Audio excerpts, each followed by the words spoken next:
Hey everybody, welcome to Matt Men, your source for all things professional wrestling. I'm Andrew Zaire, and I'm joined by the original meatball, Rich Dambolian. That's it. That's the best you got. I would prefer the original Dadabada, whatever that means. I don't even know what happened. I'm so sorry. I don't feel great today. I had a long night, but Rich is feeling great.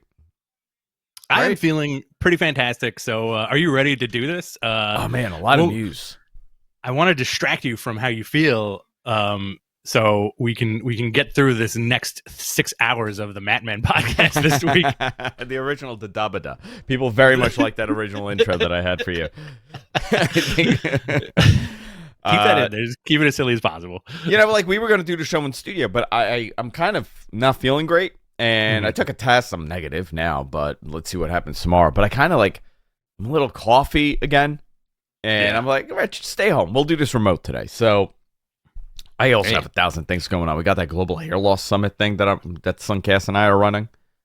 Oh, yeah, that's right. I forgot that year. You guys still do that consistently, Every year. So we got that this weekend. So we got to prep for that. I'm slammed. I am slammed this weekend. This whole week I was slammed. Very interesting meeting I had yesterday. Rich knows a little bit about this.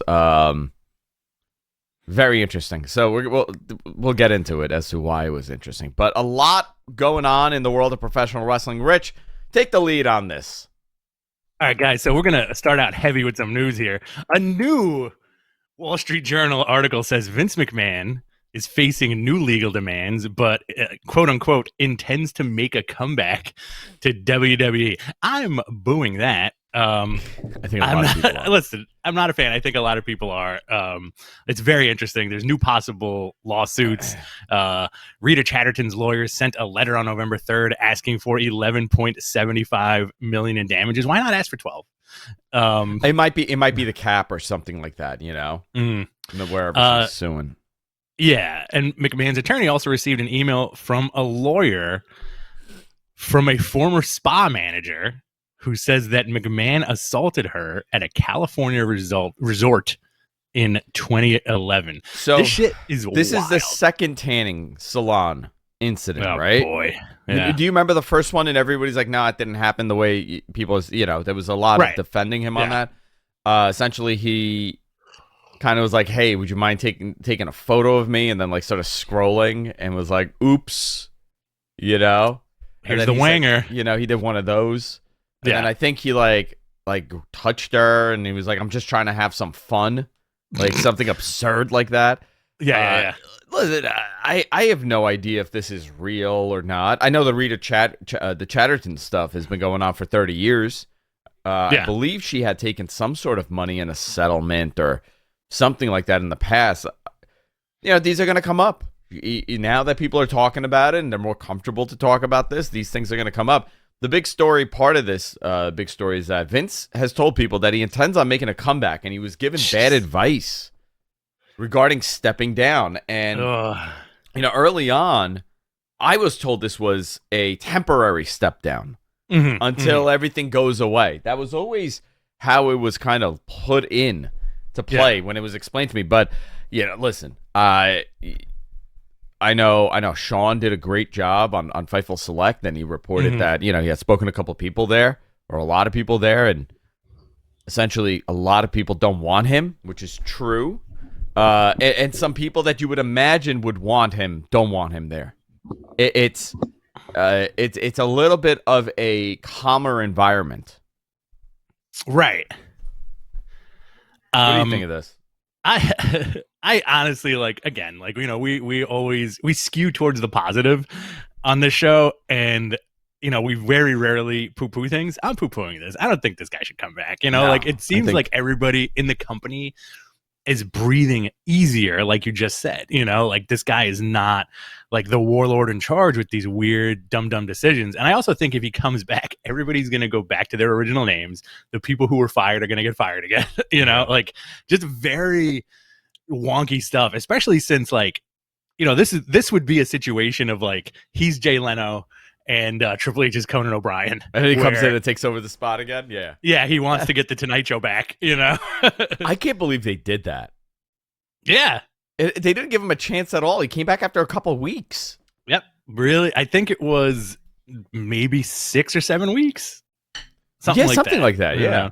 But it's almost the same situation where like, yo, this guy's actually planting the seeds for a better harvest, right? Yeah. And Vince coming back, I feel like would ruin it, especially because if he comes back with like a weird, like old man, like fury, it's just gonna rip shit apart. I don't think it's gonna work. Old man. What about fury. you? Do you want to see it happen? No, I think they're doing some really positive stuff now, and I don't think they'll be able to do that with Vince. Listen, and also at one point, do you want a 70-something-year-old person running, the ship for a giant media company? How great is SNL doing right now? Oh yeah. Yeah. Well, how SNL, old is he now? He's up there. Yeah, Lauren's up there, but I think that's a different kind of machine. I don't know. I think when you need to have a different perspective a little bit, and I think they're getting that now. Very interesting stuff. Let's go into this Mandy Rose situation because I know this is going to take some time. So very, very interesting. Yeah. On Tuesday, actually, let me just say this: there was a title match set up for New Year's Evil, right? With Roxanne Perez. They moved this match up to last week. Yeah. Let me just double check here. Okay. They moved this thing up. Mandy drops the title. Yes. And people start speculating, is it because of her leaks? Now, I don't is it a leak if she's posting it on a paid service that anybody could buy? I initially thought someone leaked her images. I didn't even understand what was going on here. Right. And then people saying, no, it's coming from her site. It's an OnlyFans. So it's not an OnlyFans. It's a FanTime account. Right. And essentially, it's very much like an OnlyFans where you pay and her content is behind a paywall. And she would post, initially, she would post bikini shots, like the thong shot, like fitness model shots. Yeah. And I think, what seems to have happened is that she kind of fell down that hole of, holy moly, I'm making so much money here. And it got a little bit more risque, the photos, and they became full on like lewds. Yeah. And recently, people were very much aware this was going on. Okay. Apparently everybody was except for WWE. Yeah. The people I've reached out to at WWE have said they had no idea this was the content she was posting. And it seems like the nail in the coffin was a shower photo shoot with, I guess, her boyfriend, right? There was a shower. I mean, they're fully nude. You don't get to see parts, but it's covered, right? Right. It's like Skinamax. Just like Skinamax. And then there were some way more revealing images. Yes, to say the least. There's a lot of butthole being shown. I'll just tell you that. So, listen, she's making a killing, Good for on her. there. The numbers I've heard are astronomical. Yeah. And she made a decision. And WWE made a decision to release her. Is WWE right into releasing her? Yeah, I think they are. I think there's a question mark at the end of that. You know what I mean? Okay, but here's the comparison of posting videos of Trish Stratus and posting videos of stuff from 20 years ago. It's not an even comparison. Two, WWE's representation of her as being a sex symbol on TV is very different from posting essentially just nudity or stimulated sex. Simulated sex. It is stimulated too. Listen, I'm not a freaking prude. I don't care. Like, my moral compass is not involved in this. I don't give a shit what anybody does. Good for her. Make money. But no, admit it. You are a big prude. I'm a huge prude. No kissing. You're like a Puritan. You are like one of the original Quakers that came over here, and you run a tight ship, I gotta say. I am a Puritan, yes. And I want everyone to follow my way of life. No one else. It's a firm handshake. No matter who you meet, it's never a hug and a kiss. It's just a please remain 4 feet away from me. Extend your hand, shake mine, and do you want to reconnect because your video is like I'll reconnect. All right, let's do that. I'm just gonna go. All right, goodbye. So, I mean, listen to I get it. I get why she posted it. I get how she's making so much money. She's a beautiful woman. She has this ability to make tons and tons of money. There we go. Much better. Thank you. So she's doing what she decided to do, but the consequences are you're working for a publicly traded company that obviously has content partners. You sell toys to children. Right. Having somebody on contract represented on TV that also does that on the side, does that fit in the WWE narrative? No, it doesn't. So I do think they should have given her a talking to. You know what I mean? Like, if they're going to go that route, they've supported, like, people who have had, quote-unquote, leaks in the past, you know? Yes, but it's not a leak. It wasn't that someone stole it. It's that it's being sold for a lot of money. I do think they should have had a talking to at first, you know? But at the same time, it's like, you know what? Good for her. She's charging money. She's making a lot of money. What would you rather do? Would you rather make over 6 figures a year selling pictures of your butt, or throw your head onto concrete? 7 figures, over 7 figures. Wow. Or throw your head onto a concrete floor 5 nights a week, you know? No. I mean, the estimate, like people are saying, I mean, she was making unbelievable money, millions, way more than she does on a WWE contract. I could totally understand why she would do it.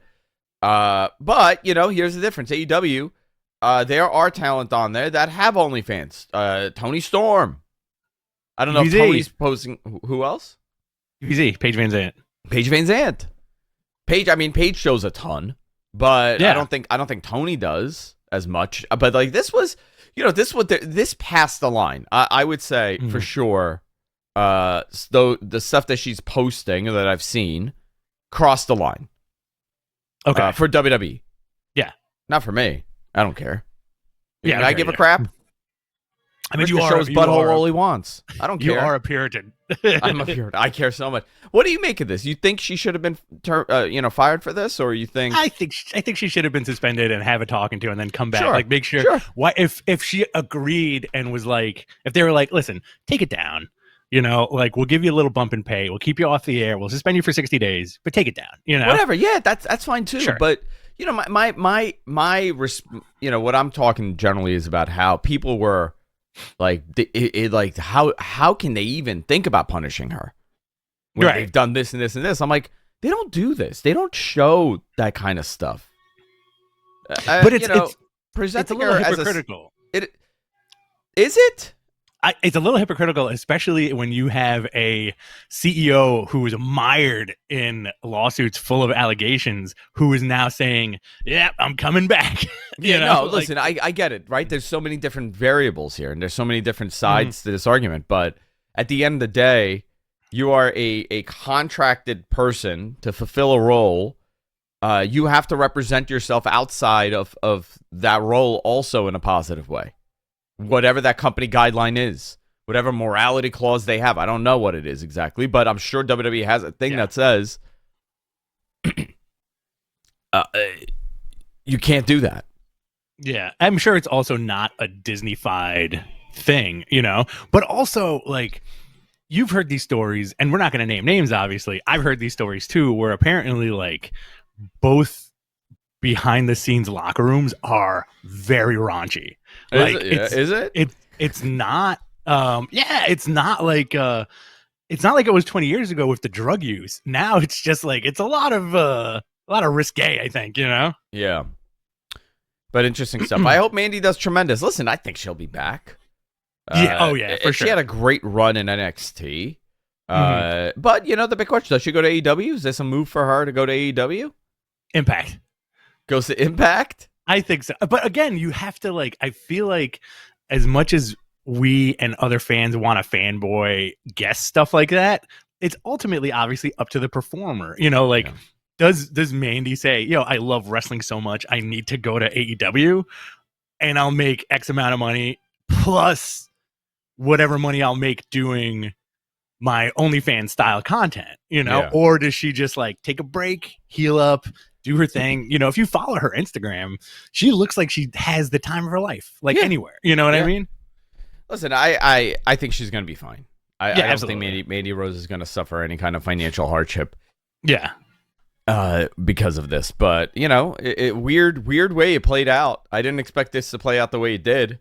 The big shocker is that nobody at WWE was aware of what she was posting, which I find that to be very odd. That's a huge shocker. Yeah, because they're so tight. Like I know that there are people assigned to the talent social media, and their entire job is to kind of like narc on them when they post something that is not company guidelines. Yeah. So yeah, I guess nobody thought to pay the $25 a month to see what Mandy's doing on her site, which is unbelievable, right? Isn't that unbelievable? Use a company card, get on there. But it's also like maybe. I mean, listen, she's doing dick ratings. Jeez. I mean? Like, I gotta tell you, like, do you think that's appropriate? You know what I mean? For a contract, for a WWE contracted talent, not in general, because I don't care. Right. I'll do it for $50. I don't care. You'll rate my dick? Only yours. Just mine. 5 potatoes. Stepping out of the puritanical shadows. You know what? Let me. Come on. Let's. We gotta look at this and laugh sometimes. We gotta be like, okay, she's making a killing here. It's fine. I bet you there were probably a few people who were like, "Yeah, listen, I know what you're doing. I'm not going to narc on you." Like there's probably that. I'm sure. Also. Yeah, I'm sure. She seems like she's a nice person. Justice for Mandy Rose was trending yesterday. Oh boy! I'm like, she's not in an Iranian prison, guys. Well, plus also, I think it's a little hypocritical too, because I think she's getting over the loss of her brother, who died tragically not too long ago, and also wasn't she the victim of that kidnapping attempt, that crazy guy? Yeah. So like, insane. That was insane. Her. What? Who? Yeah, it was. No, that was her and Sonya Deville. It was Sonya and her. That was just Sonya. No. She was in the house. Oh, well, yeah. Listen, she made a decision. She's gonna do great. I don't think anybody's questioning, Mandy Rose's future as financial success. So weird story, man. Or you know what? She's the smartest. She's smarter than anybody else, and she did this to get out of her deal. Again, you know, like who knows? Like if she's like, oh, listen, I'm making $1 million right now. I'm making more than what do they pay you in NXT? $10,000 a year? No, she gets paid well. But not, I mean, from the number I heard, it's like a couple million she's making from this. So fascinating stuff. William Regal has accepted a vice president position within WWE to start the first week in January. He's going to be working with younger talent, and this is exactly what Regal wanted. He's back into a very good position there. His son is there. Very interesting. But that was a strange move. Very quick. Another weird move in that company. Well, I think he probably had like some. I think Tony Khan is very loose with his contracts. It seems, where it's like he's not binding everybody to like a, like this is what you have to, like an ironclad deal like WWE has. Where like, guys would get injured or whatever, and they'd have to make up time on TV, etc. Like no days off. Emergency calls and all that stuff. Regal probably had a good deal where he's like, listen, this is what I want to do. When my contract is up, I'm going to go hang out with my kid, blah, blah, blah. And of course, like, he was arguably the best talent scout WWE's ever had, right? Yeah, probably. He was one of the best. One of the best. Yeah. Like, look at all the guys that became stars because William Regal found them. I think Kevin Owens, Johnny Gargano, the list is like endless. I think Sami Zayn's on that list too, Very interesting. Let's go into this Matt Riddle stuff, because this is weird, okay? Very. So it was reported that Regal was suspended for failing WWE's wellness policy. Yeah. Riddle was written off of WWE TV this month after an attack from Solo Sikoa. Oh, welcome. It's a brand new 2023 Solo Sikoa. It was reported that he failed the drug test, but now people close to him are denying this. Instead, he's taking time off because of pressure going through the divorce.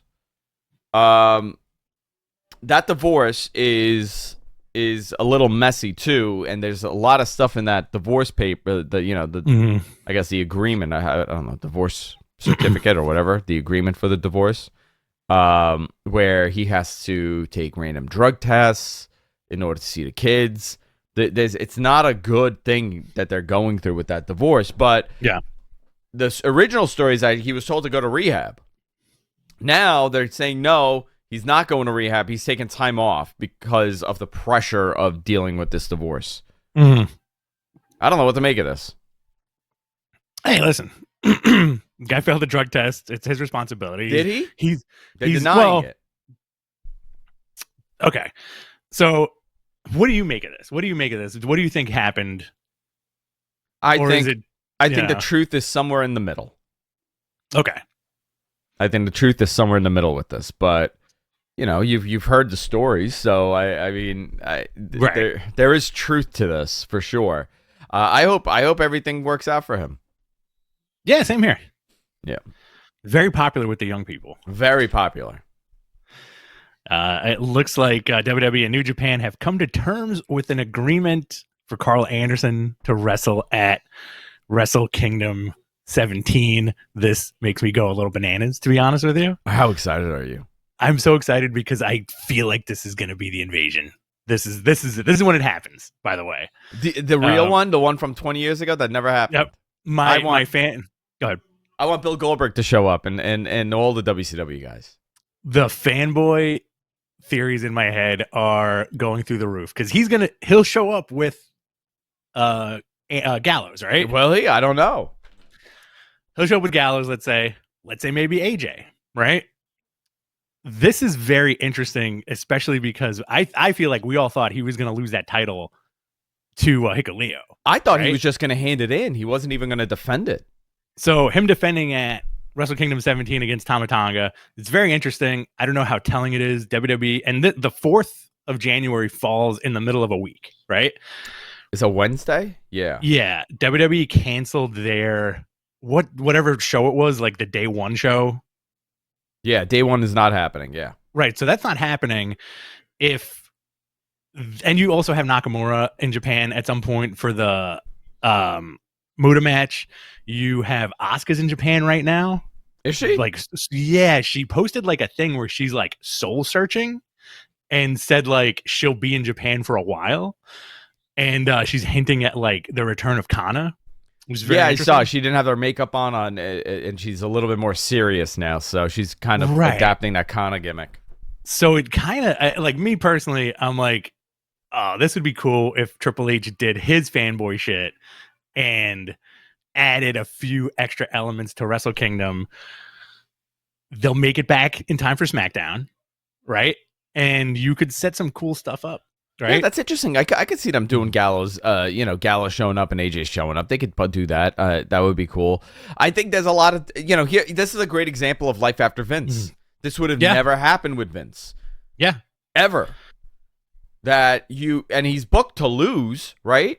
So a WWE guy's going to be on this New Japan show with AEW wrestlers on that show also. Right. And the WWE guy's going to drop the title. Right. But also former WWE guys are going to be at that show. And I think that's like Triple H is a smart dude, right? I always think back to, I want to say it was like maybe 5 years ago where they did a big show in Japan and Triple H came out with the Shield. That was more than 5 years ago. Like the 4th member. And the crowd went absolutely ballistic, right? I do think in the back of his head, he's like, "Yo, we can tear up Japan like nobody else. Like we can do it big, right?" Oh, it was 2018, I think. Yeah, you're right. 2018. 5 years ago. Yeah. 4 years ago. So, and you get a lot of former WWE guys there. I personally think, and this is a very, very way out there, I think FTR are going to go back to WWE if Triple H remains in charge. I feel like I think they're gonna drop those titles at Wrestle Kingdom. They're gonna let their contracts let up and then go back to WWE, make a shit ton of money, and be on like a bigger platform and used better. You know what I mean? Do you think they would be used better? I mean, that's a great question, right? If FTR has had the run of their career this year, I don't think any tag team was booked as seriously as them. if they go to WWE, will they be in those type of matches, or are they going to be running after Braun Strowman and in these wacky matches? Victims of the choo-choo train? The victims of the choo-choo train. Will they become victims of the choo-choo train? I do think one thing that we've seen under the Triple H regime is that he actually cares about tag teams, and he's put a lot of tag teams into the spotlight, Yeah, I'm curious to see what they do. So, also, let's go into the Sasha news, huh? Mm-hmm. Go into it, Rich. Sorry about that. Give me 1 second. I lost my notes. Again, former or current or who knows WWE talent Sasha Banks or Mercedes. She is not under contract, and the story that the deal kind of fell apart in the summer is true. Interesting. Okay. Yeah. So she is appearing at Wrestle Kingdom 17, per Dave Meltzer, not scheduled to wrestle, but is being paid more than Jericho got, and she's already penciled in for some New Japan dates in 2023. And as per Fightful, her WWE departure was negotiated months ago, and she's free to start taking bookings on January 1st. Now, what do you make of this? I don't know. I know that Dave's reporting that she's not going to wrestle, but why would you pay over $100,000 for someone to appear on Wrestle Kingdom and not wrestle? Yeah. I mean, do you think she gets involved with the Kairi Sane match? I think so. I think they want to really make the New Japan, women's division be a thing. Mm-hmm. I think Sasha would be a great, pop to that. Oh, for sure. And we'll see what happens on January 11th, because that's a whole separate story here with Paige and a secret, tag partner. Yeah, that's also very interesting. What if it's Mandy? What if it's now? Yeah. I don't know. I know that she's penciled in for some dates in 2023. I know that she's been training in Mexico with Hoovy, or training with Hoovy. I don't know if it was in Mexico, but very interesting. She also trademark filed for. Oh no, that's the next story. Sorry. She did file a bunch of trademarks for her name. Mm-hmm. I think, listen, if she could go to AEW, I think that's a great gig for AEW. Do something there. Go to Japan, wrestle in Japan also, like what Mox has been doing.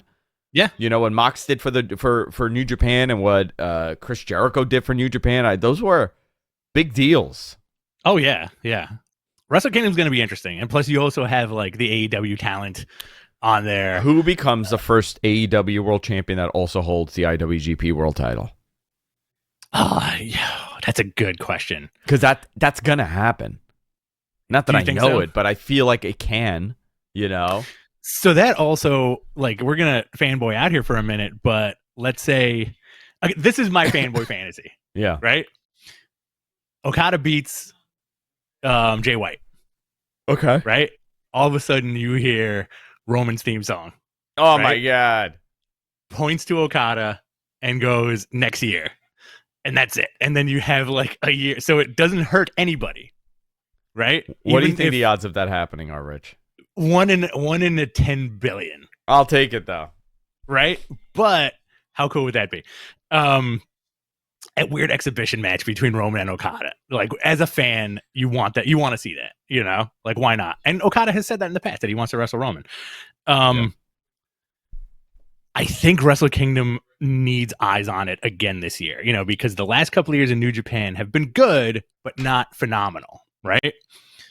You're going to have a lot of AEW talent on the show. You're going to have WWE talent on the show. You're going to have Ring of Honor talent on the show, plus your staples of the New Japan roster. Yeah, wild.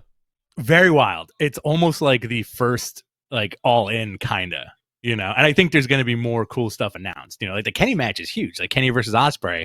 That's really cool, because I think both of us thought maybe Kenny won't be coming back to New Japan. I like how everybody thought that they really don't like each other.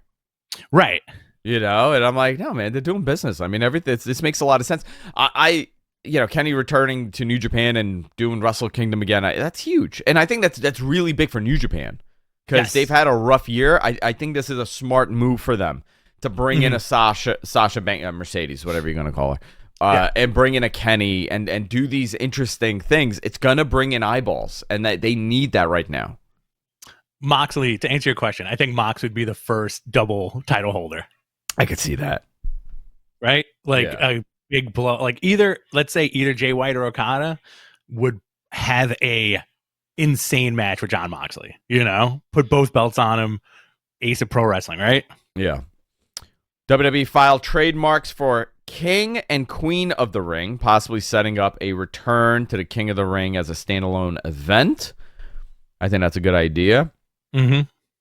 And AEW has hired former WWE VP of Global TV Production, Michael Mansouri. He was slated to replace Kevin Dunn. He was there for, I think, 11 years. He knew that production system inside and out on how they do things. And he left. He didn't get fired, but he left to go work for Pat McAfee.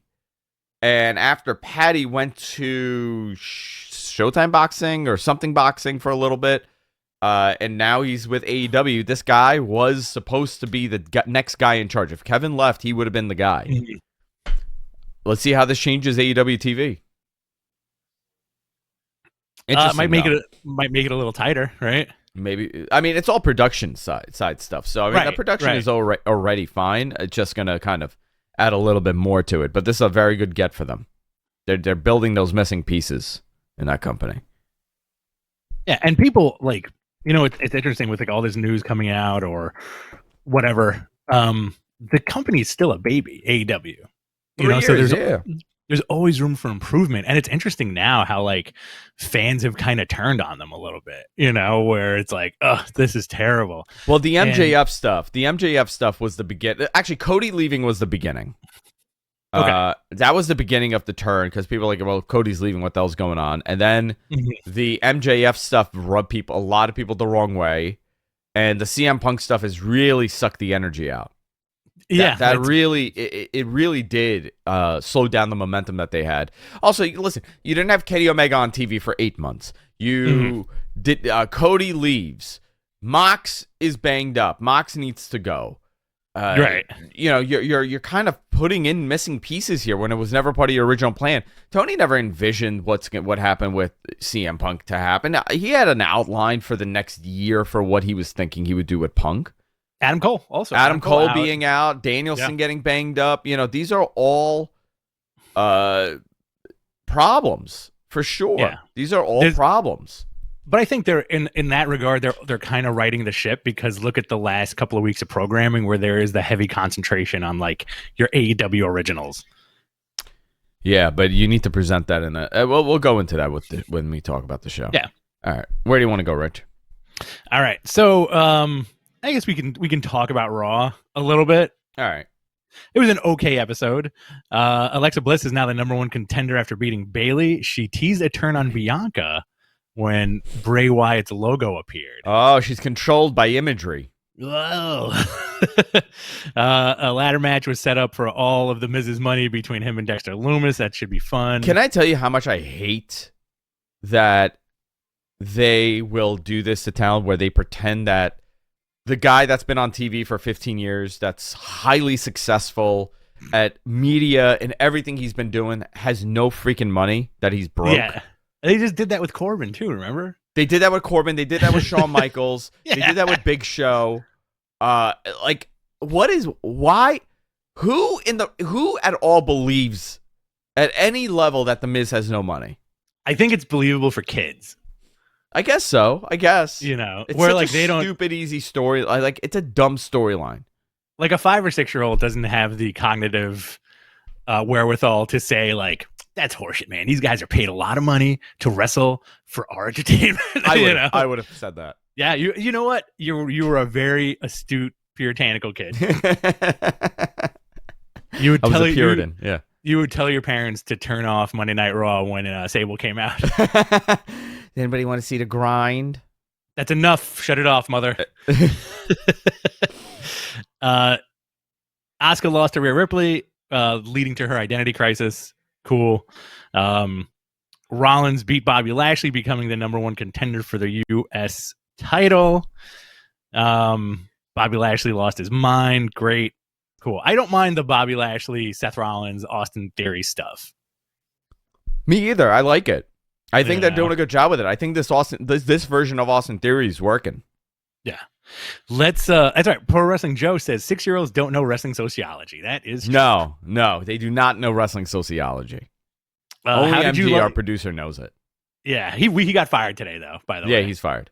So he's fired. Sorry, MG. I know you're watching. We fired him, and then he was like, "I guess I'll just still watch the show." Rich came in. He cut the tin can. That he cut the because that's how he gets internet, right? He snip, snip, boom, boom. One empty can of beans in Michigan, and the other one is tied to your house. Yeah. Major stories coming out of Ring of Honor Final Battle. How did you like the show? I thought the show was a lot of fun. It was a lot of fun. It was a great show. I enjoyed the show. Athena won the Women's Ring of Honor Championship against Mercedes Martinez. Good match. Mercedes Martini. I like that. Wheeler retained the Ring of Honor Pure Championship. Regained? Yeah. Is it regained or retained? Regained. The Ring of Honor Pure Championship over Daniel Garcia. Great. Samoa Joe retained the television title over Juice Robinson. That was a good match. Very good match, yeah. I do love seeing Samoa Joe wrestle. The problem with that match was it followed the Briscoes match. Oh my God. So the Briscoes and FTR had a hell of a match. And it reminded me of every single thing I love about pro wrestling. Me too. Yeah, me too. Like this would have been the ECW at home tape commercial, right? This would have sold that. Yep. Yeah. I was just going to say that. It was very I felt like those ECW vibes where it's like, yo, this is dangerous. Like, what are they doing to each other? Like, oh, this is you know what I mean? Like, it got to the point of the match where it's like, yo, this is real. And you kind of fool yourself into thinking that. You know? Yeah, I thought it was fantastic. The story within the match. I'm not. I said this on Observer, right? Mm-hmm. The gimmick is the match, right? The dog collar match is the gimmick here. Yes. WWE could do the same thing, mm-hmm. and it will have a fraction of the impact that this match had. Oh, absolutely, 100%. I'm not for blood and guts, but when it's done like this, it works because they told you the danger of being tied to your opponent, by your neck. They beat the crap out of each other. I thought it was. Somebody asked me, is this the best dog collar match you've ever seen? I gotta go back. Modern history, yeah, probably. Yeah, definitely. I can't. Someone's is it better than Valentine and what? I'm I don't know, man. I can't compare it to that, but this was remarkable. Great match. Loved it, and also the blood told a story in this match. It wasn't gratuitous. You know? I do think there was an 8-year-old kid in the front row who probably shouldn't have been there. Probably. But loved it. Loved that match top to bottom. They told such a great story. The end of the match was fantastic, and also the Briscoes coming to help FTR at the end when the Guns got involved was a lot of fun. And your main event, Chris Jericho versus Claudio Castagnoli, with Claudio beating Jericho with the giant swing. Beat him with the giant swing.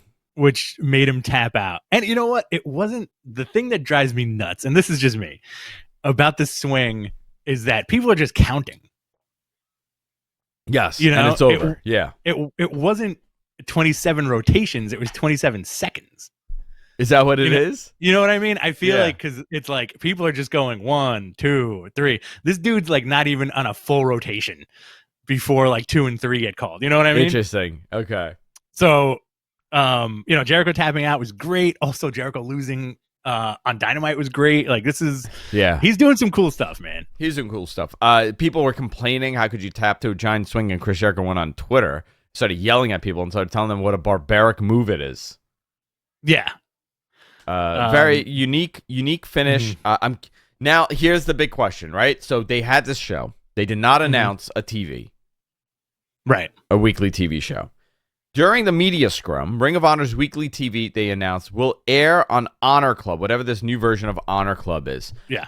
They didn't give a lot of details because New Japan is involved in some way. Ooh. Tony didn't state when the start date is for this weekly TV show, but expect news to come out after Wrestle Kingdom. Pay-per-views, including Final Battle, moved to the service 90 days after they happened. They're still going to be on BR. Going to keep the existing relationship with Warner Bros. Discovery and Bleacher Report to keep airing pay-per-views based on the success that they've had so far. This was not a win. There's a couple scenarios here, right? Like, why not put it on some other streaming service? I think because Tony's looking to bundle this. This is my opinion. I think Tony's looking to bundle this with the next TV deal because they're going to provide more content to Warner.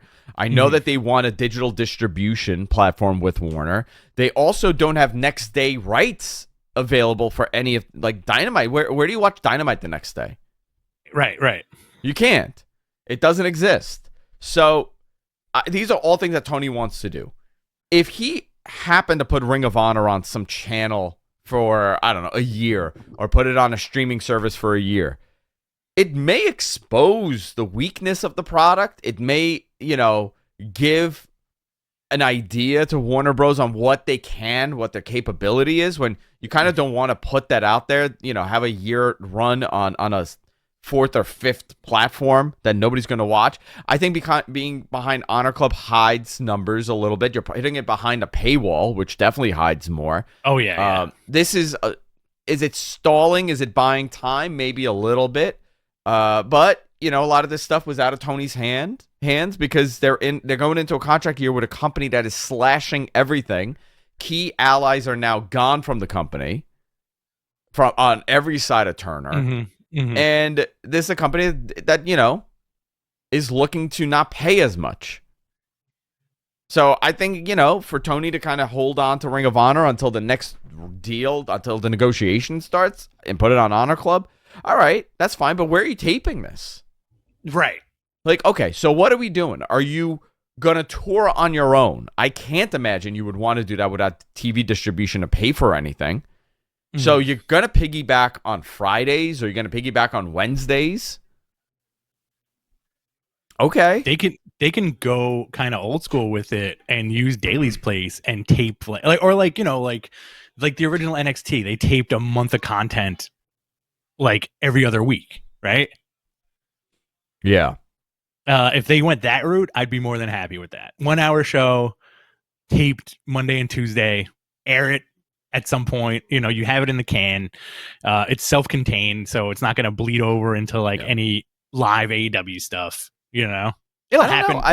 And should it be done? Should it be done? I mean, the proper way to do it really is have a TV product, and you do smaller tours. You do like a TV taping, and you're in smaller buildings. And you have Ring of Honor be its own identity. Is it going to have the same impact if they're running in the same, I guess, building that Dynamite is on? Will it just be a third hour of Dynamite? I mean, in people's minds, or a second hour of Rampage, really, with just Ring of Honor, with different graphics. You got to look at all of this. So I don't know how they're going to present this. I don't know what the New Japan element is, but, it's a series of events that's brought them to this. Tony said he didn't want to just slap this online. He wanted a TV product. Yeah. So we'll see where this goes. Interesting. You want to talk about Dynamite? Yeah, let's go into it. Great opening match. Trios champions Death Triangle beat the Elite with the use of the hammer to Nick Jackson's ankle. But the cool part comes where Kenny challenges them to a no DQ match. Match 6 would be Falls Count Anywhere. Match 7 would be a ladder match if it came to that. So now the Elite are down like a 3-1 deficit. Yeah. I would say this was the weakest one of their matches, which I guess you need to have one that's not as, you can't do this every week. Have those, 5-star matches. All right, let's see how they do this. I'm very curious about this. The story has been that they have cheated to beat them every time that they've won.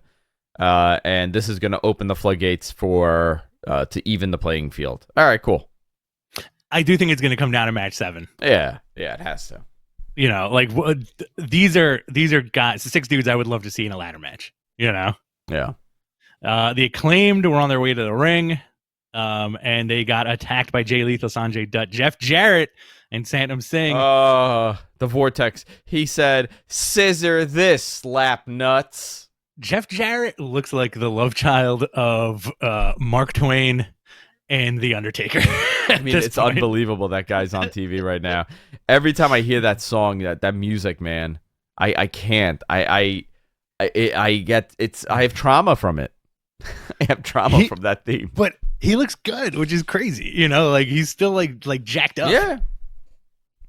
Yeah. Jeff uses guitar on Caster. Yes. Jericho also said that Danny Garcia should have never lost a pure title and needs to shadow his elder Sammy Guevara. All right, cool. And Jericho said he's going to beat up a jobber later. It's kind of funny. Jungle Boy beat Brian Cage with Prince Nana. The embassy came out to attack Jungle Boy, but Hook made the save. I really like how as soon as Hook shows up, all the other dudes are like, yo, we ain't fucking with this guy. Yeah, very well done. So I guess you're going to team those two up? Yeah, why not? Jungle Hook. Jungle Hook. Hook Boy. How about Hook Boy? Hook Boy. The House of Black defeated the Factory. Squash match. Yeah. And here, I guess this is like news of the night. Action Andretti beat Chris Jericho. Hold on, but wait, you skipped something interesting, right? What did I skip? Nick Camarado. He got misted by Julia Hart. Yes. So is he going to be poisoned also now? I don't think so. I think that was not. I think only Malachi has the power of the magic mist. Okay. All right, and then we could go into Action Andretti. Looking like a squash. The crowd went nuts for this. I loved it. I think good for Jericho for being like, you know what? I like this kid. He's gonna be like the next thing. Definitely like a 1-2-3 kid moment, right? Yeah. Yeah, it was a big upset, big win. He's an MCW guy, right? Is he? I believe so. Okay. He just made this kid's career. He beat Chris Jericho. He started training in 2019. He's 24 years old. Action Andretti. Great look, great moveset. Great moveset, good body, young. Yeah. I hope he does unbelievable things. Mm-hmm. This kid has 7,000 followers only on Instagram. Yeah.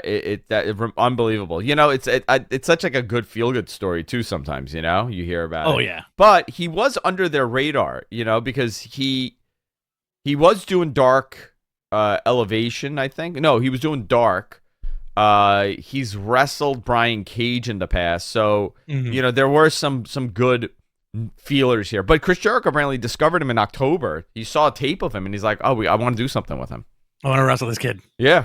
Yeah. Good for Jericho, man. Good for Jericho. Like losing to Claudio, tapping out to the spin, and then losing to this kid. Like, I think that guy's untouchable at this point. Yeah. All right, let's see. And do you think he ends his career in WWE? I think he'll always go back. Yeah. I think he'll end up there. Ruby Soho beat Tay Mello. Fun match. And your main event, which I thought was pretty fantastic. MJF beating Ricky Starks, defending the world title and the Dynamite Diamond Ring. Very old school match. I do like how MJF just blatantly uses like a kick to the nards to win. Yeah, old school heel versus face. MJF hid behind the ref. A lot of heel moves here. Starks shoved the ref away. MJF hit the low blow.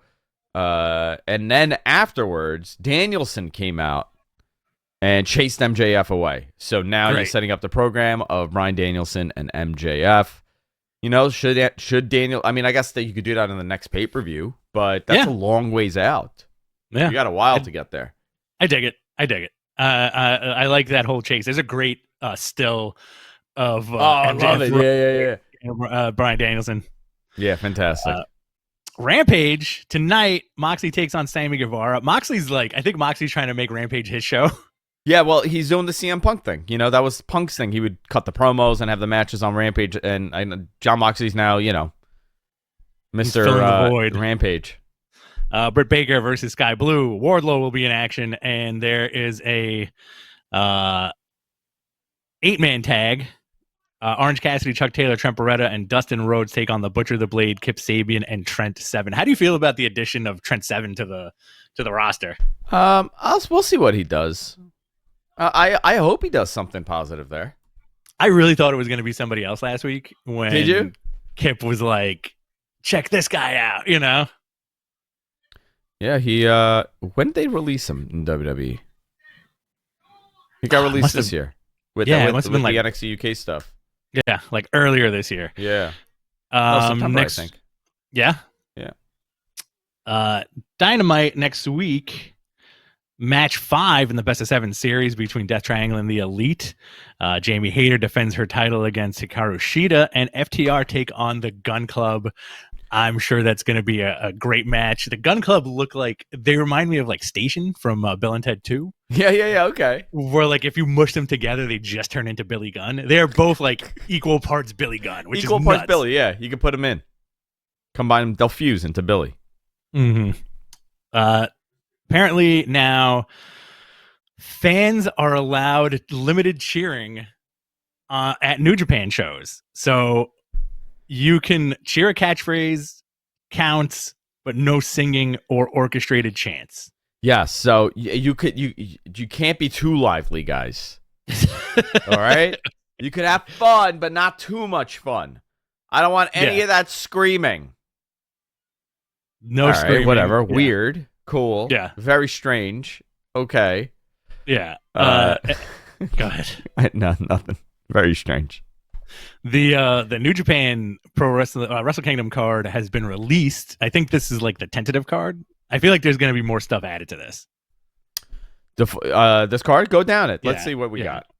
You have 2 opening matches. The first being Ryohei Oya versus Bolton Oleg as an exhibition match. Have you seen Bolton Oleg's ears? Straight up cauliflower. Oh my ears. God, it's terrifying. You get the King of Pro Wrestling 2023 New Japan Rambo match. Those are always fun. The Antonio Inoki Memorial 6-man tag with Togi Magabe, Satoshi Kojima, and Yuji Nagata versus Tatsumi Fujinami, Minoru Suzuki, and Tiger Mask. I thought they were going to do something different with Suzuki because he announced like this is going to be the end of Suzuki Gun. Yeah, he said it's over for Suzuki Gun. So interesting. Yeah. You got the IWGP Junior Heavyweight Tag titles. Francesco Akira and TJP defend against Leo Rush and Yo. That's an interesting tag team. I also thought Leo was tired. He has multiple times. IWGP Women's title, Carrie defends against Tam Nakano. This might be where you see Sasha Banks, Mercedes, or however she's going to call herself, you know? So what does she do? Kyrie wins, and then she comes over and she, congratulates her and then points at the belt and is like, I'm coming for this. Yeah, she could also probably keep the name recognition, like adding the 1Z to Taz. She could be like Sasha Banks with a C. Banks. Like BNKZ. Great. Is she allowed to call her the boss, though? Or did WWE... I don't know. Mercedes boss. She could be Mercedes boss. Yeah. She trademarked a whole bunch. I can't remember what they were. FTR defends their IWGP Tag Team titles against Yoshihashi, your favorite, and Hiroki Goto. That's going to be a great match. I think FTR is dropping those belts, though. They have to, yeah. I mean, that's the beginning of the story, right? Where they're dropping all the titles. They'll drop the AAA titles next to, and then they'll be titleless, and then they'll go after the AEW ones. Yeah. New Japan World TV title, Ren Narita versus Zack Sabre Jr. to determine the first champion. That's going to be good. Never open weight match. Karl Anderson defends against Tama Tonga. That's going to be a lot of fun. Like we said before, I think there's going to be some kind of like Bullet Club something. Something, right? Yeah, they got to do something. Because even though, like, I think part of the weird deal that Anderson and Gallows have is that they could technically still be referred to as the Bullet Club because they've said that on WWE television. They've alluded. They have said that they were part of the Bullet Club, but they can't identify as being in the Bullet Club. They could be in the club though. They could like say like, oh, they're the OGs, whatever they called it. Right. OG club. This is going to be an interesting match too. You have Muta, Tanahashi, and Shooter versus Naito, Sonata, and Bushi. I mean, so this is Muta's last match in New Japan, not his last Tokyo Dome match because he has his retirement is in the Tokyo Dome. So this is the last match for New Japan, I guess, in the Dome, which very cool, Very, very cool, yeah. You have the IWGP Junior Heavyweight title match. Taiji Ishimori defends against Takahashi, El Desperado, and Master Wato in a 4-way match. That's going to be great, as usual, United States title. Will Ospreay defends against Kenny Omega. I think Kenny takes that belt back. I think so, too. I don't know why. Yeah. I think so, too. I think so, and he's going to show up on AEW TV with that belt, And like a little side note too, I think we heard some stuff from Kota Ibushi this week where he basically was like, "I'm not going to sign with anybody. I think I'm going to make my own wrestling federation." I mean, but he's done this before. Like he's always said he doesn't want to sign with anybody, and that's kind of been the detriment to his run, right? Because that guy should be the world champion anywhere. No, absolutely. I think he likes his freedom. I think he likes to, he's not driven by that. He wants his freedom. I get it. But it's also a detriment as to, we're not seeing him on TV, and that sucks. I know he's banged up. I mean, he hurt himself too, but he's a fascinating guy. Nutty guy. Yeah. But yeah, you know what? Do your thing. Do what you got to do. Did you ever see him on, there was a Japanese game show where he posed as a woman? No. And he fooled like a panel of judges, and like he had like long hair, like makeup, the whole nine. And then they were like, "You guys are wrong. Check this out." And then they showed like all the Noah and New Japan stuff. Oh my God. Of him just moonsaulting everybody. I'll send it to you. It's very interesting. He's an interesting dude.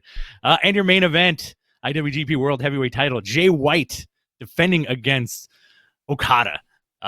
Does Okada regain the title, or does Jay White hold on to it longer? I got to be honest. I'm not really invested in this match because you've seen it a ton of times. Yeah, I've seen it a ton. Is it going to be a great match? Yeah, hell yeah, it's going to be a great match. But I've seen it so much. Like they got it. The ping ponging has been tremendous here. So yeah.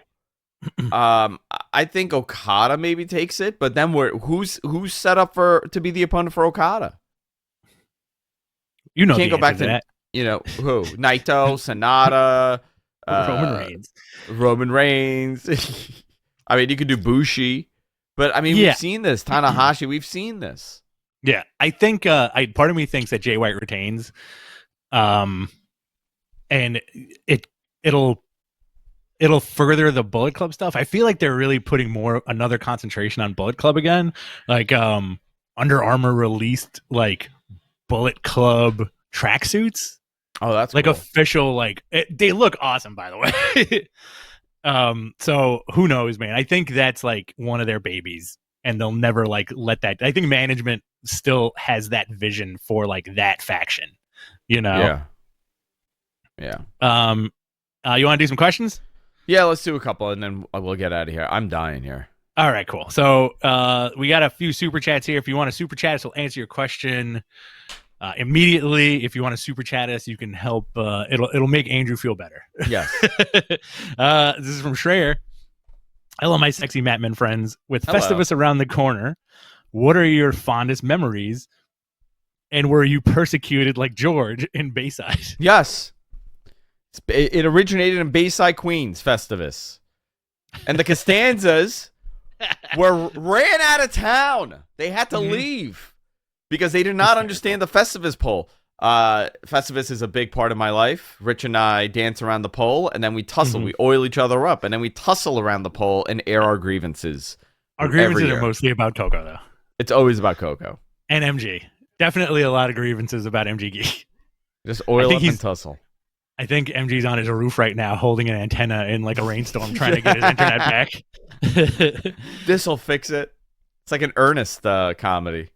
This is another super chat from Schreier. Can Andrew start doing potato ratings as part of the new and improved Matt Men OnlyFans? Yes, we could start doing that. We could start rating in potatoes. You could do a rate my potato and rate have my people potato. send pictures of their potatoes to you. And I just rate the potatoes. I like that. Okay. This is from Dylan. $13.99. Thanks, man. Sup, guys? With it being December, it reminds me of my favorite December pay-per-view, Armageddon 2000, which was the 6-man Hell in a Cell. Who would be your dream 6-man Hell in a Cell match? Ooh. Current roster? Let's go current roster, and then let's go like wild. So in that match, by the way, that Hell in a Cell, it was Angle, Rock, Rikishi, Austin, Hunter, and The Undertaker. Kurt Angle defeated all of them. I would have current, if we did a 6-man Hell in a Cell with the current roster, it would be Roman, Cody, Seth. Yes. Roman, Cody, Seth, Lesnar, Lashley. Roman, Cody, Seth, Lesnar, Lashley. You need one more. I need one more. Sammy. I think it's got to be. Oh, Sammy's good. Sammy. Yeah, Sammy's great. Current roster, I would go. Damn, 6-mans is tough, but Roman for sure. 6-mans. 6-mans. KO. Okay. Drew. Okay. Sheamus. Oh yeah. Okay. Yeah, Sheamus, Rey Mysterio, and Austin Theory. All right, that's cool. So you get a little bit of everything in there. You know, I feel like putting Brock Lesnar in a cage is a little trite because you know it's going to break. It always does. It always does. You know, of like all time, like Mankind, Undertaker, Austin. Oh yeah. You know, like you'd have to go with like those guys, like classic Kane. Here's another $9.99 from Cadillac Carson. Thanks, man. For the new Jungle Hook tag team, what do you think of Tony buying the rights to the song Bare Necessities for their entrance theme? Happy Festivus for the rest of us. Thank you. I would love that if it was done by Action Bronson. Yeah. I'd love that. That'd be amazing. This is a good question from the Shadow Ranger. Imagine your parents are single. Which wrestler in character would you set them up on a date with? Who would you set up Fred with? Oh man, who would I set up? Listen, I like Naomi.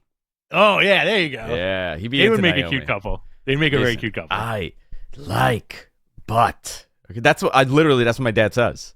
That is an exact Freddie impersonation. Listen, man. Like his talent, and like he does this.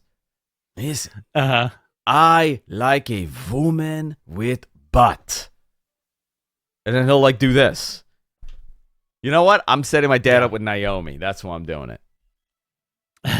Tamina. Both of them. Why not? Why not stop? Why stop at one? Why stop at one? You know what? No, Fred with Rhea Ripley. Oh yeah. Listen, man. She's strong. That's my father's accent too, by the way. It's great. It's great.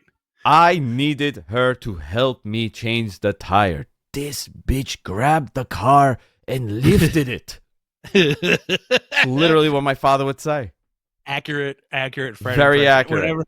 Whenever I bring a lady or a female friend or my wife to the house, your dad will say the same thing, which is, where have you been all my life? Which is hysterical. There was a point that my father would watch wrestling, and he would ask me every time if the Usos were Jamaican. Yes. And then I would tell him no, and then he would say, oh, yeah, because they're Guyanese. And I just gave up, and I'm like, yes, they're Guyanese. The Usos are Guyanese. I'm going to correct myself here. Yeah. I misspoke. It's Daylon. Oh, Daylon. Prada. Daylon. Sorry. Daylon. I like Dylan. Dylan. You gave him the whitest name. Dylan, does the CIA have you pushing too many pencils? Great movie. This is from, let's do this one last question and then we're good. Yeah. This is from Balor Club. Happy Friday, boys. With the reports of Ric Flair and Tatanka being booked to appear at Raw's 30th anniversary, what other legends would you book for the show? I do the Dudleys. From that era. Ken Shamrock. Have Kenny show up. The Godfather, right? Oh, definitely The Godfather. You know the Godfather. Who else was there? Austin. I mean, you want to get Austin, X-Pac. You get him for sure. Road Dogg will show up. It seems like they're doing like an Attitude Era style thing, right? This year. Well, these are the legends, right? Yeah. So Mick Foley. Yeah. You could do Foley. Taker could show up. Oh yeah, like Youth Pastor Undertaker. Youth Pastor Undertaker shows up. That's a new gimmick, huh? Yeah, he went from a zombie cowboy to a bike to a cultist to a biker, back to like a dead guy, and then a little bit of a demon, and then a youth pastor. And now it's like, I'm just Mark. Hysterical. I get a kick out of like all the Undertaker stuff because it was so kayfabed. You know what I mean? Like now I don't like him talking. Why not? It makes you uncomfortable because he's a real guy with real problems. I don't want him to be a real guy with real problems, dude. You just want like the dead man. I want the dead man. The American badass. It's different because like when you see Stone Cold, he's like the same guy, right? I mean, he's an extension of himself, but like you watch that guy, you're like, he's not putting on spooky makeup. He's a bald dude that wears jeans, you know? Right. And that's it. That's his life. Whereas like Taker's like, they're both big Texas guys, and Taker is like, that's, you know, they probably have very similar personalities. And when you see Taker with his kids and wife, you're like, what's happening? It like throws you for a loop. It does. Yeah. He's like a normal dude. Mm-hmm. As normal as could be. Yeah. Like us. You wanna wrap it up? Yeah, let's do one more. All right, hold on wrap it up. 1 second. This is from the Kingsman. Oh, geez. Hold on here. Is the rumor of Roman working both nights at WrestleMania true? If not, what's the current plans for the main event? Also, what are you guys' excitement level for the rumored Gunther versus Lesnar match? I mean, that would be cool with Gunther and Lesnar. I guess you could do it at Rumble. You could set it up there. It's just big dudes, you know. It is kind of like a weird dream match for some people. Big dudes doing big dude things. I can't say that. Obviously, that idea was pitched. I don't know how far along in the idea of planning it is, but I don't want to see that. I don't want to see Roman do 2 nights. No. I think it takes away from the second night, no matter what that match is. Yeah, you know? And like I think it does. If you're going to put this guy in a big position, it makes sense, you know, where like he's finally getting beat or whatever. But it does take away a little something if you have this guy like main event 2 nights in a row. You know, they had a great formula. Go ahead. One with Cody and one with Dwayne. One with Cody, one with Dwayne would be awesome, right? But I don't know. What's Cody's time frame? You know, who else is it going to be? We've seen Roman Lesnar a million times. I mean, they have to do Dwayne. I'm saying this because they don't have that opportunity anymore. This is it. They're out of time to get that match done. And if there was ever synergy to be built and to make this happen, it's that XFL that's launching this year. Rock's schedule is much lighter for the XFL schedule for the first year at least. They are going to be in early April for WrestleMania. Could be a big, lead in as far as promotion for XFL playoffs. They really need to get the XFL off the ground. They want to get XFL off the ground, and obviously marketing this and using WWE as a backbone for some of your viewership by having The Rock on TV, building up to this makes a lot of sense. However, what doesn't make sense to me is you're going to have to figure out what you're doing with Roman and the title. Does the title come off of him and he faces The Rock? Does he go in there facing The Rock with the title? Does he have both titles facing The Rock? Does he have one title? Does he drop it to Cody? Does Cody take one title? There's so many variables, different variables here that we're going to start seeing it in, 6 weeks. Yeah. In 6 weeks, we'll have the beginning of that puzzle being put together. Wild, right? I will say, here's a little tidbit. You guys should watch SmackDown tonight. Yes. Because there's something happening the following week, correct? Well, apparently the setup for something cool is going to be tonight. Is it tonight? Well, something cool. I'll just say there's something cool happening in the next couple of weeks. The groundwork is starting tonight, apparently. Okay. So, and apparently it's going to be a shocker, which, hey, listen, I'm all about that. I know what it is. You're going to show up and take your ding-dong out. That's it. All right. What are we doing? True. Let's go. All right. Let's get out of here. Guys, I don't feel good. I'm sorry. And that's it. Goodbye.